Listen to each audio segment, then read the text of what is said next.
नमस्कार दोस्तों, कैसे हैं आप सभी लोग। उम्मीद है सभी स्वस्थ होंगे, मस्त होंगे। और ये हमारी द्वितीय क्लास, सेकंड क्लास। आज सेकंड क्लास है ईवीएस की। ईवीएस क्लास वाइज पढ़ाया जा रहा है यहाँ पर। तो आप क्या करें, आप चैनल को सब्सक्राइब कर लें और डेली नोट्स बनाना शुरू कर दें। दूसरा हमारा चैप्टर है वहाँ पर कहानी सांपों की। तो सांपों की कहानी के बारे में हम जानेंगे।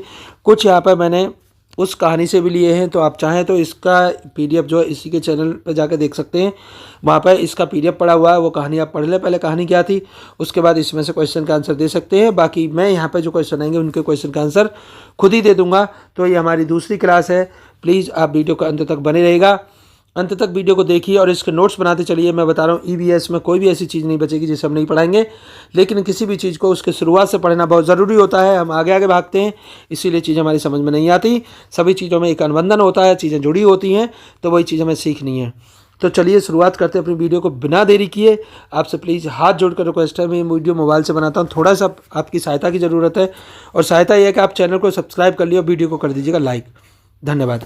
आगे चलते हैं। तो पहला हमारा प्रश्न क्या कह रहा है, कहानी में कथावाचक कौन है। कथावाचक कौन है। कथा का मतलब है इस कहानी को कौन कह रहा है। शिक्षक कह रहा है, सपेरा कह रहा है, आदित्य। तो ये इस कहानी में आदित्य एक लड़का है जो कि इस कहानी को कह रहा है। कहानी कहाँ है, कहानी आपके पीडीएफ में जाके कहानी देख सकते हैं इसी के चैनल से। ठीक है जी। कहानी नहीं पढ़नी कोई दिक्कत नहीं है। 2-3 क्वेश्चन ऐसे हैं जो कहानी से जुड़े हुए, बाकी सब आपके सामाजिक क्वेश्चन से जुड़े हुए हैं। समझ रहे हैं। कहानी नहीं पढ़नी है, कोई दिक्कत नहीं है। आदित्य किस समुदाय से संबंधित रखता है, तो आदित्य रखता है कालबेलिया। अब देखो यहाँ से क्वेश्चन है, कालबेलिया क्या होता है। कालबेलिया जो होते हैं वो किससे होते हैं, वो होते हैं जो सांप को पकड़ते हैं। क्या करते हैं, सांप वगैरह को पकड़ते हैं, उसको कहेंगे हम कालबेलिया। ध्यान रखना है। चलिए अगला चलते हैं। प्रश्न संख्या 3, आदित्य के दादाजी क्या काम करते हैं। आदित्य के दादाजी सांप पकड़ने का काम करते हैं। तो सांप पकड़ने वाले को हम क्या कहते हैं, अभी मैंने बताया था आपको। बताइए आंसर क्या हो जाएगा। सांप पकड़ने वाले को कहेंगे हम कालबेलिया, है ना। तो सांप पकड़ने वालों को कालबेलिया कहा जाता है, या उन्हें हम बाएगी बोलते हैं हमारे यहाँ। तो भारत में कितने प्रकार के सांप होते हैं। जहरीले सांप। जहरीले सांप कितने प्रकार के होते हैं, 2 होते हैं, 3 होते हैं, 4 होते हैं, 5 होते हैं। तो टोटल मिलाकर कितने होते हैं भैया, 4 होते हैं। लेकिन और भी सुन लीजिए, इसके बारे में थोड़ा सा डिस्क्रिप्शन में लिखा हुआ है। अब देखो 4 कौन कौन से हैं। भारत में केवल 4 प्रकार के सांप अत्यधिक विषैले माने जाते हैं। भारत में लगभग 300 प्लस प्रजातियां पाई जाती हैं, जिनमें से 60 प्रजातियां जहरीली होती हैं। ठीक है जी। लेकिन इसमें बिग फोर में कौन कौन से आएंगे। कोबरा जहरीला होता है, जिनकी फोटो ऊपर लगी हुई थी। करैत भी जहरीला होता है। रसेल वाइपर जहरीला होता है। और 100 स्कल्ड वाइपर भी जहरीला होता है। तो ये 1 2 3 4 जो है बहुत जहरीले होते हैं, बाकी में कम जहर होता है और बाकी जिनमें जहर नहीं होता है। अगला चलते हैं। प्रश्न संख्या है आपका, निम्न में से कौन सा जहरीला सांप है। अजगर जहरीला सांप है, नाग जहरीला सांप है, या अजगर। दोबारा प्रश्न आ गया है। या धामिन। देखो धामिन जहरीली नहीं होती है, नाग जो है वो जहरीला सांप होता है, ध्यान रखना है। ठीक है जी। नाग कैसा हमारा जहरीला होता है, जबकि अजगर और धामिन विषैले नहीं होते। सांप काटने पर जहर शरीर में कैसे फैलता है। नाखून से फैलता है, दांतों से फैलता है, खोखले दांतों से फैलता है, जीभ से फैलता है। सांप किस तरीके से जहर को आपकी बॉडी में इंजेक्ट करेगा, तो खोखले दांतों से। खोखले दांतों से सांप का जहर जो है वो हमारे शरीर में अंदर जाता है। अगला चलते हैं। प्रश्न संख्या है 7, सांप के काटने से बचने का सबसे अच्छा उपाय क्या है। सबसे अच्छा उपाय क्या है। सांप ने काट लिया, आप क्या करेंगे, झाड़ फूँक करेंगे, घरेलू नुस्खे अपनाएंगे, तुरंत अस्पताल जाएंगे। तो ध्यान रखना है, तुरंत अस्पताल जाना है। क्यों जाना है, चलिए आगे चलते हैं। अगला क्या है, कहानी के अनुसार सांपों को पकड़ना मुश्किल हो गया, क्यों। सांप कम हो गए हैं, कानून बन गया है, लोग डरते हैं, जंगल खत्म हो गए। तो ऐसा कुछ नहीं है, इसका है कि कानून बन गया है। कानून बना हुआ है, आप सांप को नहीं पकड़ सकते हैं। ठीक है जी। सांप को पकड़ना क्या है, सांप को पकड़ना गैर कानूनी है, आपको ये ध्यान रखना है। सांप नहीं पकड़ सकते आप।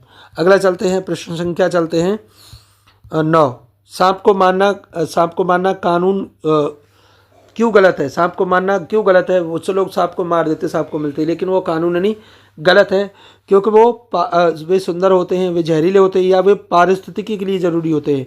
पारिस्थितिकी क्या होती है, हमारी इकोसिस्टम होता है, जहाँ पर लिविंग और नॉन लिविंग मिलकर रहते हैं। तो पारिस्थितिकी यानी इकोसिस्टम के लिए वो ज़रूरी है, वो किसी पर निर्भर रहते हैं या उन पर कोई निर्भर रहता है, इसीलिए कभी भी सांप को हमें नहीं मारना चाहिए। ठीक है ना। अगला चलते हैं। प्रश्न संख्या है हमारा 10, कालबेलिया नृत्य। अब देखो कालबेलिया नृत्य क्या है। कालबेलिया नृत्य जो है वो खेती से जुड़ा है, सांप से जुड़ा है, बारिश से संबंधित है, युद्ध से। तो किससे है, सांप से संबंधित है। प्रश्न संख्या चलते हैं हमारा प्रश्न संख्या 11, सांपों के बारे में कौन सा कथन सही है? सभी सांप जहरीले होते हैं, अधिकतर सांप जहरीले नहीं होते हैं, सांप दूध पीते हैं, सांप बदला लेते हैं। तो सांप बदला तो नहीं लेते भाई, बदला वाला तो हमने फिल्मों में देखा, बस श्रीदेवी सांप बनती थी तो उसी का है ना। तो 11 में का बताइए, 11 में का उत्तर क्या हो जाएगा? 11 में का उत्तर होगा अधिकतर सांप जहरीले नहीं होते हैं, ये कथन सत्य है। अगला चलते हैं, प्रश्न संख्या है आपका 12। अगर आपको इसका पीडीएफ चाहिए तो पीडीएफ इसी चैनल पर मिल जाएगा, इसी का, तो आप वहाँ से जाके क्या कर सकते हैं, उसे डाउनलोड कर सकते हैं। सांप दूध क्यों नहीं पी सकते? उन्हें पसंद नहीं होता, वे पानी ही पीते हैं, उनका पाचन तंत्र दूध के लिए नहीं बना होता, ये ध्यान रखना, इसीलिए सांप दूध नहीं पी सकते। और कुछ लोग दूध पिलाते हैं, नागपंचमी दूध पिलाओ, लेकिन सांप दूध नहीं पीता है, ध्यान रखना है। प्रश्न संख्या चलते हैं 13। सपेरा सांपों को क्या दिखाता था? सपेरा सांपों के साथ क्या दिखाता था? खेल, लड़ाई, नाच, शिकार, क्या दिखाता है? ध्यान रखना है, क्या दिखाता है सपेरा? तो सपेरा जो है वो सांपों के साथ मिलकर क्या दिखाएगा? एक खेल दिखाता है, खेल दिखाएगा, वो सांपों के साथ मिलकर क्या दिखाएगा? खेल दिखाएगा, ध्यान रखना है। और नाच भी दिखाता है। नाच कौन सा होता है? नाच होता है कालबेलिया, जिनके बारे में हमने अभी पढ़ा था। आजकल लोग सांपों से जुड़े मनोरंजन को क्या देखते हैं? आप आजकल लोग सांपों से जुड़े मनोरंजन को की जगह क्या देखते हैं, है ना? तो क्या देखने लगे हैं आजकल लोग? देखने लगे हैं टीवी। सबसे ज़्यादा क्या देखते लोग? टीवी देखते हैं, ध्यान रखना है। तो टीवी ने हमारी ज़िंदगी में बहुत अच्छी जगह ले ली है, टीवी वाला आंसर सही हो जाएगा। प्रश्न संख्या चलते हैं 15। 15 क्या है? सांप किसे नुकसान नहीं पहुंचाते? चूहे को, फसल को, किसान को, मनुष्य को। बिना उकसाए तो किसे नुकसान नहीं पहुंचाएंगे? बताओ, बिना उकसाए किसको नुकसान नहीं पहुंचाते हैं? तो 15 में का हो जाएगा डी आंसर, मनुष्य को नुकसान नहीं पहुंचाते हैं सांप, है ना। अगला चलते हैं, प्रश्न संख्या क्या है? प्रश्न संख्या, सांप के काटने की दवा कहाँ मिलती है? बाजार में, सपेरे के पास, अस्पताल में, मंदिर में। तो इसका सही उत्तर हो जाएगा अस्पताल में। अगला चलते हैं, प्रश्न संख्या है एंटीवेनम। कहानी का मुख्य संदेश क्या है? सांप खतरनाक है, सांप से डरना चाहिए, सांप की रक्षा करनी चाहिए, सांप को पकड़ना चाहिए। कहानी का मुख्य उद्देश्य क्या है बताओ? तो मुख्य उद्देश्य ये है इस कहानी का कि हमें सांप खतरनाक नहीं है भाई, जहरीले नहीं होते, समझ लो, इसका सही है ना। तो कहानी का अस्तित्व सर्वेक्षण की संदेश देता है, सर्वेक्षण का संदेश देता है और बताता है कि सांपों की हमें रक्षा करनी चाहिए। सांपों का सबसे बड़ा दुश्मन कौन है? सबसे बड़ा दुश्मन कौन है? जानवर, किसान, मनुष्य। तो मुझे तो लगता है सांपों का सबसे बड़ा दुश्मन मनुष्य ही है। मनुष्य जो है वो सांपों का सबसे बड़ा दुश्मन होता है। प्रश्न संख्या चलते हैं 19। सांप पारिस्थितिकी तंत्र में क्या भूमिका निभाते हैं? प्रदूषण फैलाते सांप, संतुलन बनाए रखते हैं, बीमारियां फैलाते हैं, फसल नष्ट करते हैं। तो इसका सही उत्तर हो जाएगा संतुलन बनाए रखते हैं। संतुलन वाला बी वाला उत्तर हमारा एकदम सही है। प्रश्न संख्या चलिए, प्रश्न संख्या आपका 20। कहानी में दादाजी ने आदित्य को क्या सिखाया? सांप को मारना, सांप को पकड़ना, सांप का सम्मान करना, सांप को पालना। तो इसका सही उत्तर है आपका कि सांप का सम्मान करना, सांप को हमेशा संरक्षित करना चाहिए, ध्यान रखना, उसे नहीं मारना है। प्रश्न संख्या चलते हैं 21। सांप अधिकतर कहाँ पाए जाते हैं? शहरों में, रेगिस्तानों में, जंगलों में, खेतों में या समुद्रों में। इसका सही उत्तर हो जाएगा जंगल और खेतों में, ध्यान रखना है। प्रश्न संख्या चलते हैं प्राकृतिक वातावरण में रहते हैं। सांप के दांत कैसे होते हैं? सांप के दांत चपटे होते हैं, गोल होते हैं, खोखले होते हैं, नुकीले और खोखले होते हैं। सही उत्तर क्या हो जाएगा बताओ फटाफट? 22 में का सही उत्तर हो जाएगा नुकीले और खोखले होंगे, जिनसे होकर विष हमारे अंदर चला जाता है। प्रश्न संख्या है आपका, प्रश्न संख्या है 23। सांप किस वर्ग के जीव हैं? स्तनधारी हैं, पक्षी हैं, सरीसृप हैं और उभयचर हैं। स्तनधारी वो हैं जो अपने बच्चों को दूध पिला सकते हैं, पक्षी उड़ सकते हैं। सरीसृप जो रेंग कर चलते हैं। उभयचर वो होते हैं जो पानी और जमीन दोनों पर रह सकते हैं। तो सही उत्तर क्या हो जाएगा? सरीसृप, यानी रेंग के चलने वाले। ठीक है जी। प्रश्न संख्या चलें आगे प्रश्न संख्या हमारा 24। कहानी में कौन सा नृत्य दिखाया गया है? तो भरतनाट्यम दिखाया गया, कथक दिखाया गया, कालबेलिया दिखाया गया, उड़ीसी। तो कालबेलिया दिखाया गया। कालबेलिया नाग से संबंधित है, ध्यान रखना, राजस्थान का कालबेलिया नाग। अगला चलते हैं, अगला है हमारा सांप किसे खाकर फसल बचाते हैं? कीड़े, चूहे, मेंढक और कीट। तो सांप किसे खाकर फसल बचाएंगे? तो बताइए इसका सही उत्तर क्या हो जाएगा? सही उत्तर हो जाएगा इसका चूहे खाकर। वैसे सांप कीड़े भी खाते हैं लेकिन चूहे उनके लिए मुख्य है। तो चूहे खाकर क्या बचाएंगे? फसल बचाते हैं। प्रश्न संख्या है 26। सांप के प्रति सही व्यवहार क्या है? मार देना, पकड़ लेना, दूर रहना और सूचना देना। तो दूर रहना और सूचना देना है, सांप को मारना नहीं चाहिए। सुबह से हम यही पढ़ा रहे हैं, पूरी वीडियो में हमने यही पढ़ाया है, ठीक है ना। सांप को लेकर कौन सा विश्वास गलत है? सांप सुन सकता है, सांप दूध पीता है, सांप काट सकता है, सांप रेंगता है। ठीक है ना। तो कौन सा व्यवहार इसमें गलत है, कौन सा व्यवहार गलत है? 27 में का आपका जो बी वाला है ये व्यवहार गलत है कि सांप दूध पीता है। सांप सुन सकता है, ये बात सही है।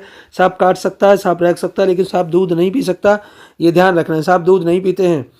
कहानी में आधुनिक बदलाव क्या दर्शाया गया है? सांप बढ़ गए हैं, सपेरे अमीर हो गए हैं, जीवन शैली बदली है, जंगल बढ़ गए हैं, है ना। सांप बढ़ गए हैं, सपेरे अमीर हो गए, जीवन शैली बदली है, जंगल बढ़ गए। तो इसका सही उत्तर हो जाएगा हमारा जीवन शैली बदल गई है, हमें सांपों से सख्त नफरत हो गई है। अगला चलते हैं। अगला प्रश्न संख्या है, सांप का संरक्षण क्यों आवश्यक है? वो सुंदर होते हैं, धार्मिक कारण है, पर्यावरण संतुलन है, खेल के लिए। तो पर्यावरण संतुलन के लिए सांप बहुत जरूरी हैं, पर्यावरण को बचाए रखने के लिए सांप बहुत जरूरी है, ये ध्यान रखना है। प्रश्न संख्या है हमारा 30। यह पाठ किस विषय से संबंधित है? यह पाठ है आपका इतिहास से। इतिहास तो नहीं हो सकता, तो ईवीएस पर्यावरण से संबंधित है। गणित भी नहीं पढ़ाया, विज्ञान भी नहीं पढ़ाई, तो ईवीएस या पर्यावरण से पाठ जो हमारा वो संबंधित है। इस तरीके से हमने 3 प्रश्न कर लिए हैं।